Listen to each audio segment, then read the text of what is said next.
Satara drugs प्रकरणाशी उपमुख्यमंत्री एकनाथ शिंदे आणि त्यांच्या कुटुंबियांचा दुरान्वयानेही संबंध नाही। मुख्यमंत्री देवेंद्र फडणवीसांकडून शिंदेंची पाठराखण, जाणीवपूर्वक शिंदेंना बदनाम करण्याचा प्रयत्न होत असल्याची टीका। मुंबई महापालिका निवडणुकीमध्ये 227 जागा लढवण्यासाठी शिवसेना नेत्यांचा एकनाथ शिंदेंवर दबाव असल्याची माहिती। सन्मानजनक जागा न मिळाल्यास मुंबईमध्ये 227 जागा लढवण्याची मागणी।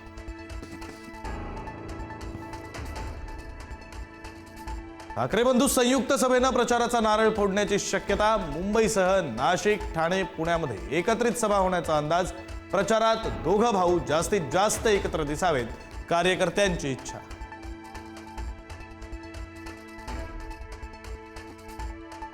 नवी मुंबई महानगरपालिका स्वबळावर लढवण्याचे भाजपचे संकेत। रवींद्र चव्हाण आणि संजीव नाईक यांच्यात 1 तास चर्चा। युती झाल्यास भाजपमध्ये गटबाजी होण्याची शक्यता।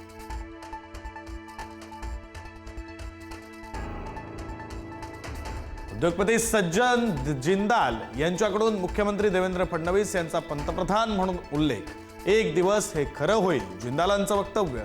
तर मोदींच्या नेतृत्वामध्ये देश प्रगती करतोय, फडणवीसांची प्रतिक्रिया।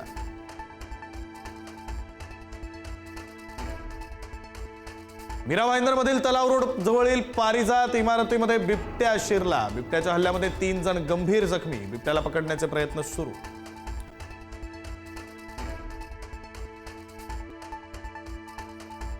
सातारा जिल्ह्यातील नारायणवाडी परिसरामध्ये अंधश्रद्धेचा प्रकार। फोटो बाहुल्या लिंबू आढळल्यानं करणीचा संशय। शिंदेच्या सेनेच्या नेत्याचा फोटो लिंबूवर टोचलेल्या स्थितीत आढळला।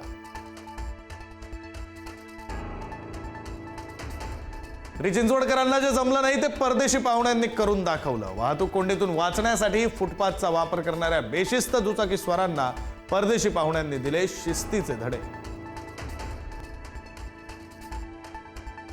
कोल्हापुरातल्या हुपरीमध्ये पोटच्या मुलानंच केला आई वडिलांचा खून। खुनाचं कारण अद्याप अस्पष्ट। खून करून आरोपी पोलीस स्टेशनमध्ये हजर।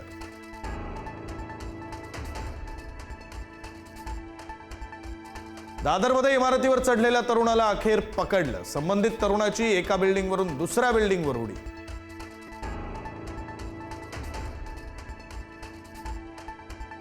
कर्नाटकातील कारवार नौदल तळावर चीनी जीपीएस डिव्हाइस लावलेला सीगल पक्षी आढळला। INS कदंब तळाजवळ पक्षी सापडल्यानं खळबळ।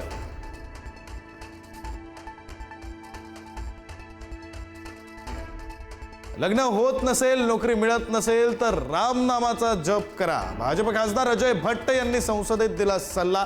अधिवेशनात मनरेगा योजनेच्या नावावरून मोठा गोंधळ असताना अजब वक्तव्य।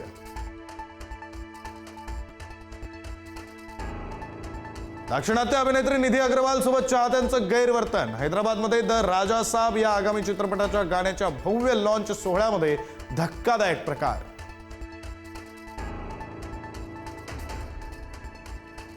भारत विरुद्ध दक्षिण आफ्रिकेमध्ये आज शेवटचा T20 सामना। अहमदाबादमध्ये रंगणार फायनल। टीम इंडिया मालिका विजयासाठी सज्ज। 5 सामन्यांच्या मालिकेमध्ये भारत 2-1 आघाडीवर।